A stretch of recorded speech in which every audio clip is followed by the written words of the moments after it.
Assalamualaikum warahmatullahi wabarakatuh. Selamat siang. Perkenalkan, nama saya Fajar Utama Ritonga SMK SOS. Saya merupakan dosen tetap program studi Ilmu Kesejahteraan Sosial Fakultas Ilmu Sosial Ilmu Politik Universitas Sumatera Utara. NIDN saya 000208603. Izinkan pada kesempatan ini saya ingin menyampaikan terkait mata kuliah yang saya ampu, mata kuliah Pengorganisasian dan Pengembangan Masyarakat dengan kode mata kuliah KES 2206. Pada kesempatan ini, izinkan saya menyampaikan pernyataan diri dosen PDD dalam rangka unjuk kerja Tridharma Perguruan Tinggi UKT PT pada bidang pengajaran. Video ini dibuat sebagai bagian dari proses sertifikasi dosen tahun 2025.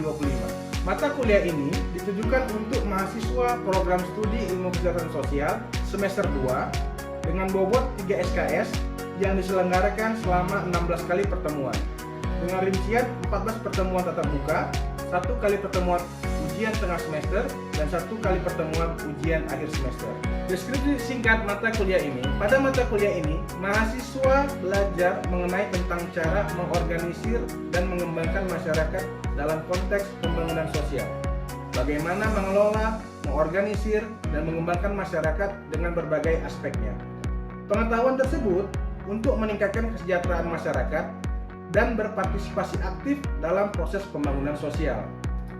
Melalui mata kuliah ini, diharapkan mahasiswa dapat menjadi praktisi kesejahteraan sosial yang mampu memberikan kontribusi positif terhadap peningkatan kondisi sosial dan kesejahteraan masyarakat. Adapun CPL dalam mata kuliah ini yang dibebankan dalam mata kuliah ini adalah CPL 07, yaitu mahasiswa mampu memberikan berbagai alternatif penanganan masalah kesejahteraan sosial di tingkat komunitas untuk dapat berkontribusi dalam mengambil keputusan strategis. Dan CPL 08, yaitu mahasiswa mampu mengevaluasi program pemberdayaan masyarakat dalam bidang praktik pekerja sosial. Sedangkan untuk CPMK pada mata kuliah ini, yaitu CPMK 20, mahasiswa mampu menjelaskan program penanganan masalah kesejahteraan sosial di tingkat komunitas. CPMK 21, mahasiswa mampu menganalisis program-program penanganan masalah kesejahteraan sosial di tingkat komunitas. CPMK 23, mahasiswa mampu menjelaskan kegiatan-kegiatan untuk meningkatkan individu dan keluarga pemerlu pelayanan kesejahteraan sosial atau PPKS. CPMK 24, mahasiswa mampu menganalisis program pemberdayaan masyarakat terhadap pemerlu pelayanan kesejahteraan sosial atau PPKS. Tiga komponen utama dalam mata kuliah ini adalah delivery, interaktif, dan assessment. Untuk delivery, perkuliahan ini dilaksanakan secara tatap muka di dalam kelas yang saya lakukan dengan cara ceramah. Kemudian untuk interaktif, saya melakukan kegiatan diskusi bersama mahasiswa dalam bentuk tanya jawab. Kemudian dengan menugaskan dengan tugas individu dan tugas kelompok. Untuk assessment, dalam mata kuliah ini dibagi menjadi 1 kuis 5%. Selama 1 semester akan ada 3 buah kuis yang diselenggarakan di kelas. Yang kedua, case method, bobotnya 55%. Selama 1 semester akan ada sejumlah presentasi kelompok. Yang ketiga, tugas ulasan buku atau UTS dengan bobot 20%. Mahasiswa membuat ulasan dari sastra ataupun karya-karya jurnal yang telah dipilihkan oleh pengajar. Yang keempat, ujian akhir semester dengan bobot 20%. Ujian akhir semester ini mencakup seluruh materi yang telah dibahas sejak awal, baik bacaan ataupun ceramah. Baik, berikut ini adalah video pembelajaran untuk mata kuliah Pengorganisasian dan Pengembangan Masyarakat dengan materi pada pertemuan kedua, yaitu mahasiswa mampu mengkonsepkan pemberdayaan dan partisipasi masyarakat. Assalamualaikum warahmatullahi wabarakatuh. Selamat siang, salam sejahtera bagi kita semua. Pada hari ini saya akan membawakan materi tentang temanya komunikasi organisasi dan komunikasi. Sebelum saya menyampaikan mata kuliah ini, belakang ini saya mau perkenalkan dulu. Nama saya adalah Fajar Utama Ritonga, yang tadi dipanggil Fajar oleh banyak abang, oleh banyak bapak, hanya saja saya di sini bersama rekan-rekan membawakan mata kuliah IBCD yang bahagian dari mata kuliah ini Ilmu Kesejahteraan Sosial. Sebelum kita mulai, beberapa hal yang saya sampaikan. Pertama adalah tentang aspek. Nanti semuanya akan saya berikan RPS-nya begitu juga dengan mata kuliah. Nah, untuk RPS kita bisa lihat di sini ada 16 pertemuan yang akan kita bahas. Ini timnya, ini saya di bawah. Karena ini ada 4 orang pengajarnya, maka kita berbagi tugas. Jadi saya akan masuk di intervensi komunitas di pertemuan ketiga. Nah, pertemuan ketiga ini membahas tentang apa sih yang dimaksud dengan pengembangan masyarakat, pemberdayaan masyarakat, ataupun pemberdayaan komunitas. Nah, sebelum kita lebih jauh mengenal apa itu intervensi komunitas, pertama, CEO dan CD ini yang ulangi adalah bagian dari mata kuliah ini pekerjaan sosial yang menjadi mata kuliah ini 34 program studi di Indonesia. Nah, di sini ada perbedaannya, yaitu kenapa nanti dia berubah menjadi intervensi komunitas. Yang saya jelaskan. Pertama kita membahas definisinya. Pertama, pengembangan organisasi, pengembangan komunitas, sama pemberdayaan masyarakat. Nah, berbicara tentang pemberdayaan masyarakat, pengembangan organisasi dan komunitas, ahli banyak menunjukkan bahwasanya yang pertama dari ini 2011 menyatakan bahwa pemberdayaan masyarakat pengembangan komunitas adalah proses yang melibatkan komunitas dalam merencanakan dan melaksanakan kegiatan. Yang digarisbawahi di sini adalah melibatkan komunitas dalam merencanakan dan melaksanakan kegiatan. Nah, ini pelibatan komunitas ini kalau di kegiatan sosial yang masuk dalam partisipasi. Maka kegiatan yang bertujuan untuk meningkatkan kualitas hidup mereka sesuai dengan namanya sejahtera ataupun sejahtera komunitas. Pengembangan ini, pengembangan masyarakat, pemberdayaan masyarakat ataupun komunitas atau organisasi. Poin penting saya tangkap di sini adalah berdaya, berpartisipasi, dan kolaborasi. Jadi tidak ada namanya pemberdayaan kalau dia masyarakatnya tidak ada partisipasinya. Itu yang terjadi. Harus ada berpartisipasi, kemudian apa lagi? Dia kemudian berkolaborasi, baru bisa dia mengikuti namanya untuk bertujuan untuk meningkatkan kualitas hidup ataupun dia sejahtera dalam konteks kesejahteraan sosial. Selanjutnya, Anda bisa mencari arti ataupun definisi dari pendapat ahli lainnya mengenai apa itu berdaya, apa itu pengembangan, dan apa itu tentang kelompok atau organisasi. Intinya adalah pemberdayaan dengan pengembangan. Mana yang lebih dulu? Berdaya dulu atau berkembang? Boleh? Satu orang berdaya atau berkembang? Satu orang? Yes. Namanya siapa? Kak? Maya, silakan. Yes. Ada lagi pendapat yang berbeda? Ada istilah di masyarakat pengembangan masyarakat. Kita sering mendengarkan itu. Empowerment. Kenapa dia bisa berkembang? Berarti sebelumnya tidak berkembang. Nah, pertanyaannya bisa kok dia berkembang kalau dia tidak berdaya? Maka siapa yang harus diduluan? Berdaya dulu atau berkembang? Berdaya dulu, kan? Kalau dia tidak berdaya, itu perkembangan juga tidak bisa. Maka empowerment itu intinya poinnya lagi, tadi ada partisipasi, pemberdayaan sama kolaborasi. Nah, dalam sudut pandang kesejahteraan sosial, kenapa saya fokus di sini? Karena di sosiologi ada mata kuliah PM, pengembangan masyarakat. Di antropologi itu ada pemberdayaan masyarakat sama. Nah, di Kesos levelnya gimana? Levelnya masuk di meso dan makro melalui kebijakan. Kita fokusnya dulu di meso. Kenapa dia meso? Karena dia baik komunitas maupun organisasi yang menggerakkan ini adalah orang ataupun kelompok. Di kelompok-kelompok ini yang melakukan pemberdayaan dan pengembangan masyarakatnya. Jadi berbicara tentang pemberdayaan masyarakat, pengembangan masyarakat dalam kesejahteraan sosial, fokusnya adalah metode group work. Ini membedakan kita dengan sosiologi atau antropologi. Nah, kemudian apa lagi yang di sini? Yang ingin saya terangkan adalah bagaimana kita bisa melihat contohnya gimana sih? Kan gitu. Adakah contoh dari pemberdayaan masyarakat ataupun pengembangan masyarakat ataupun intervensi komunitas?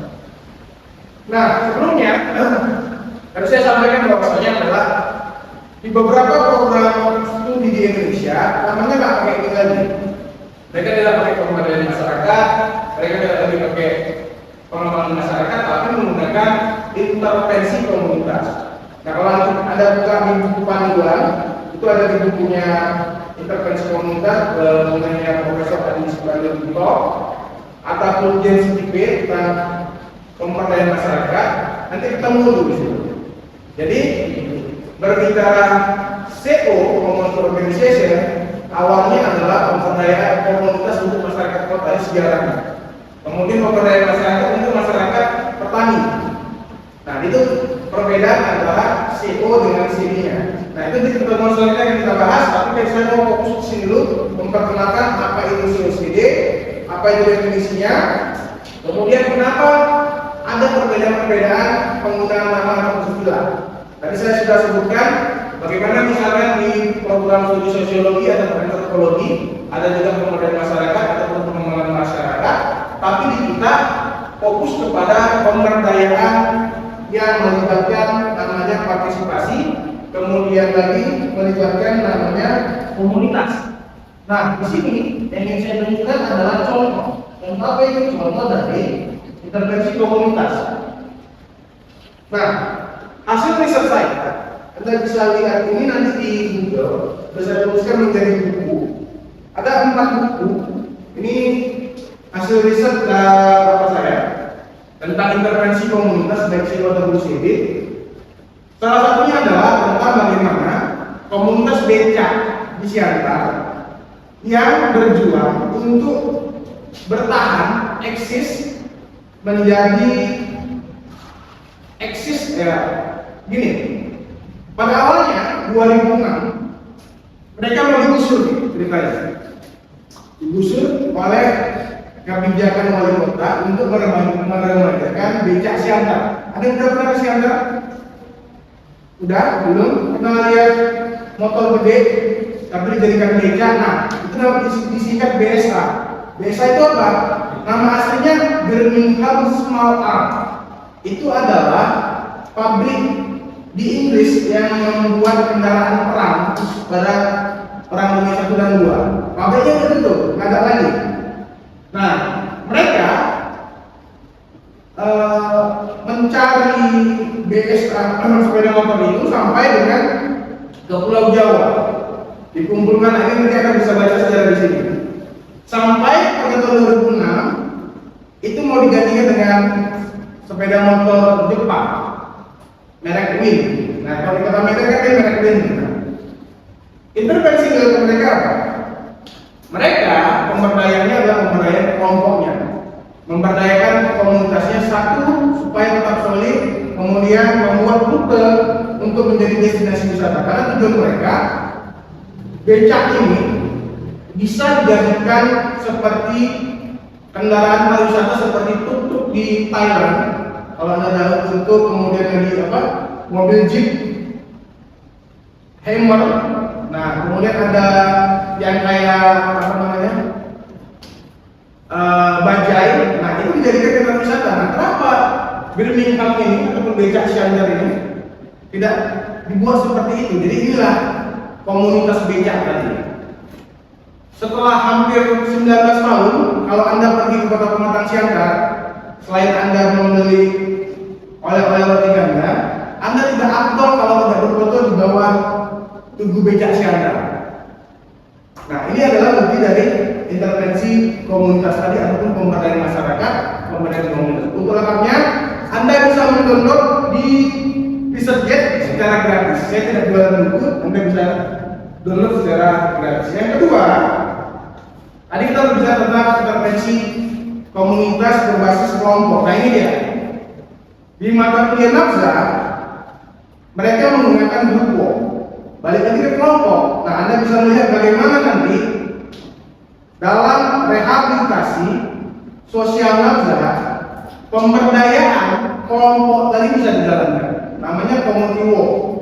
Di sini saya meneliti, saya membandingkan 8 panti yang menggunakan model therapeutic community atau TC dan NA atau Narcotic Anonymous. Saya membandingkan mana yang lebih efektif programnya di panti TC yang menggunakan model TC atau yang menggunakan model NA.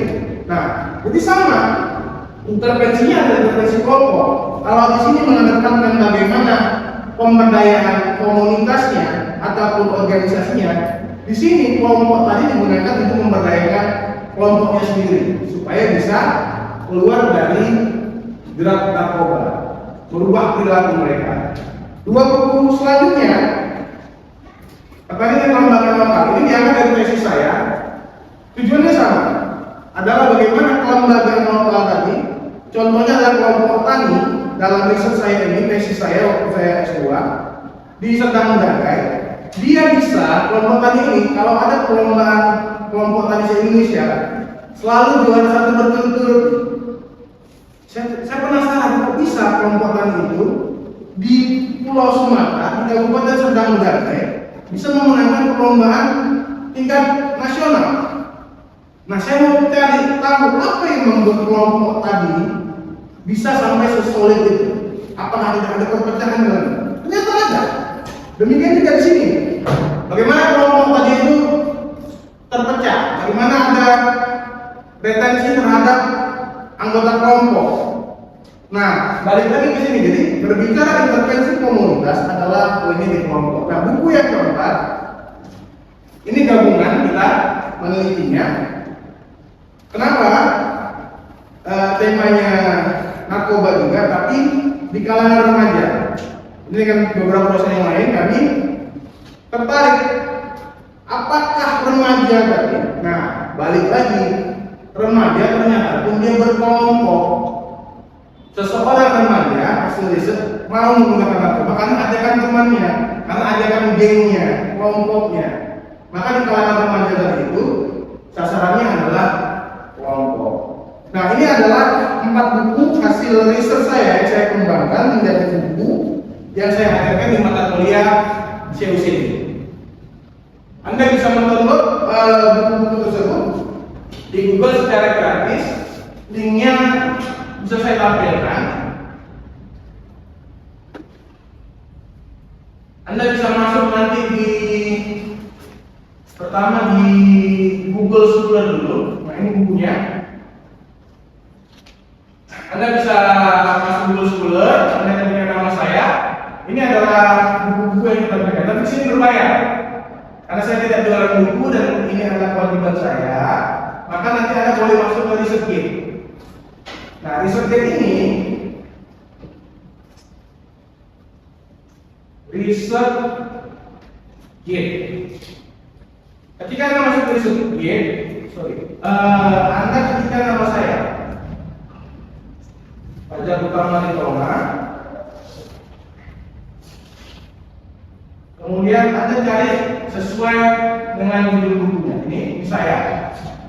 Oke, contoh saya mau download buku yang pertama tadi, model pelayanan kesejahteraan sosial atasi narkoba. Oh sorry, sini saya masuk. Intervensi komunitas khusus.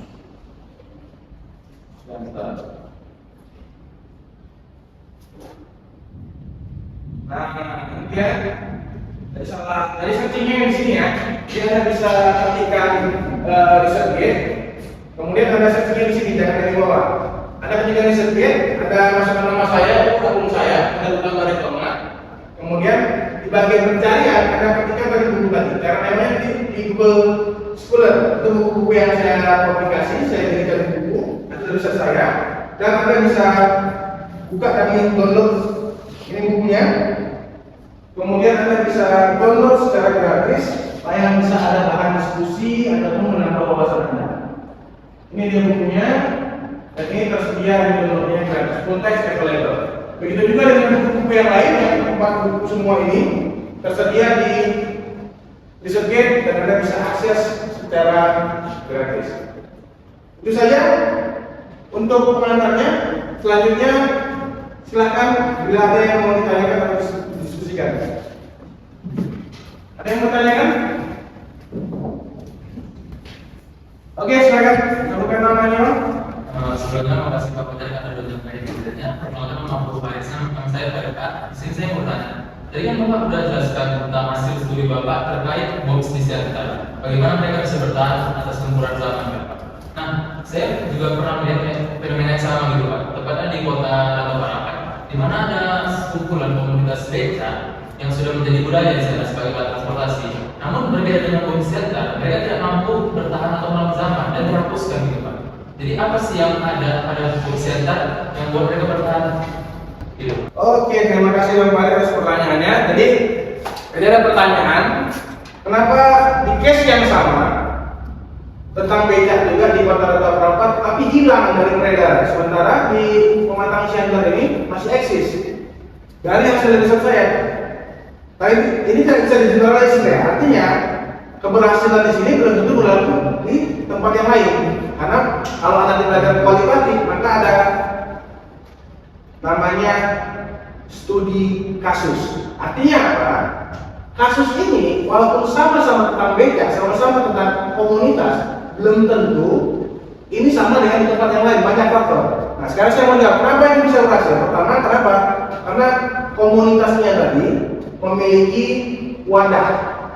Wadah kita BUMS ini. BUMS ini adalah kepanjangan dari Birmingham Small Arms Owners Motorcycle. Artinya bukan hanya tukang becak, bukan hanya pemilik becak, tapi juga pemilik motor biasa ini yang tidak mau kehilangan jati diri ataupun tidak dipakai lagi di Pematang Siantar. Maka dengan ada komunitas wadah tadi, mereka bersatu, kemudian mereka membuat namanya gerakan ataupun program. Kalau nanti Anda baca di sini, apa yang mereka buat? Satu, mereka melakukan campaign tentang keberadaan mereka eksis. Kalau nanti Anda sudah tahu ada tuh, mereka pameran di PRSU. Kalau Anda pekan raya, pasti ada stand khusus untuk becak Siantar. Itu adalah salah satu eksistensi mereka, intervensi mereka supaya tidak punah. Yang kedua, mereka melakukan namanya demonstrasi. Jadi balik lagi kalau Anda baca metode media sosial, yang namanya social action, mereka demo ke kantor wali kota, DPRD, tentang kenapa ini mau dihilangkan. Selain mereka menentang dengan aksi sosial, mereka juga melakukan gerakan-gerakan penyadaran dari partisipasi siapa? Abang-abang becaknya. Apa yang dilakukan? Mereka membuat suatu rute. Jadi di kota Siantar itu khusus untuk kota wisata, kemana rutenya? Jadi begitu turun di Pajak Horas atau di Parluasan, kalau ada turis lokal atau mancanegara yang mau menggunakan jasa becaknya, ini ada rute untuk trip wisatanya.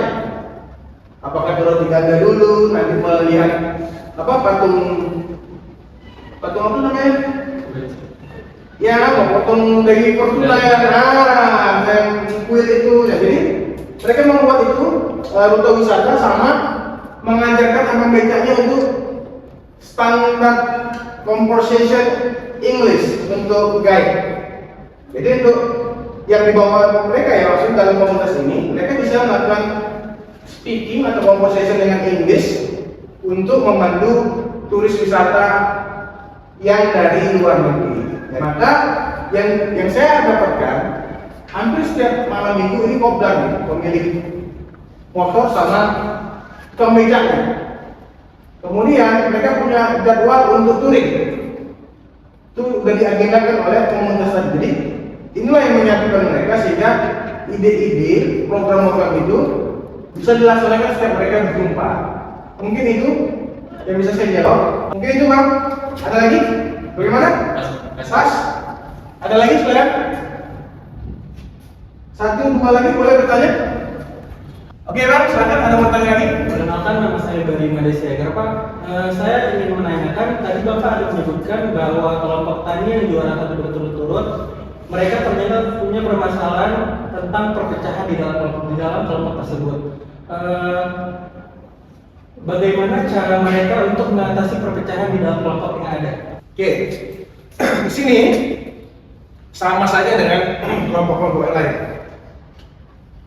Baik petani ataupun becak, namanya kelompok, pasti ada yang namanya perpecahan ataupun resistensi. Di sini Anda bisa cek misalkan ini prestasinya. Juara satu desa binaan terbaik, juara nasional program SIPD, juara 5, juara 2 tingkat kecamatan, kabupaten maupun provinsi. Nama kelompok taninya kelompok Tani Mawar. Desanya Desa Lubuk-Bayas di Kabupaten Serang Dagat. Nah, tadi saya katakan semua kelompok pasti ada perpecahan. Maka ini sebelum dia menjadi kelompok, maka ada dalam metode Pexos ada syarat orang mau menjadi kelompok. Apa itu? Pertama, memiliki kesamaan atau kesukaan. Yang kedua, memiliki visi misi. Yang ketiga, ada tujuan. Nah, kalau dia tidak ada lagi dalam 3 kategori besar itu, maka dia akan keluar dengan sendirinya. Contohnya gini deh, kalian ada yang sama-sama suka nonton, ada nggak? Atau kelompok nggak? Terus tiba-tiba dia nggak mau ikut lagi. Kenapa? Males lah, inilah. Nah, secara alamiah dia akan tereliminasi. Begitu juga dengan kelompok ini tadi. Yang menjadi masalah ketika memang ada bagian kelompok tadi yang memang masih tetap mau bergabung. Nah, apa yang dilakukan mereka? Mereka mengeluarkannya. Kenapa? Kalau dia datang, dia mau rusuh nih katanya. Maka secara keanggotaan menurut Bapak I, ini informan utama saya, dia mengeluarkan dari keanggotaan kelompok taninya. Kenapa?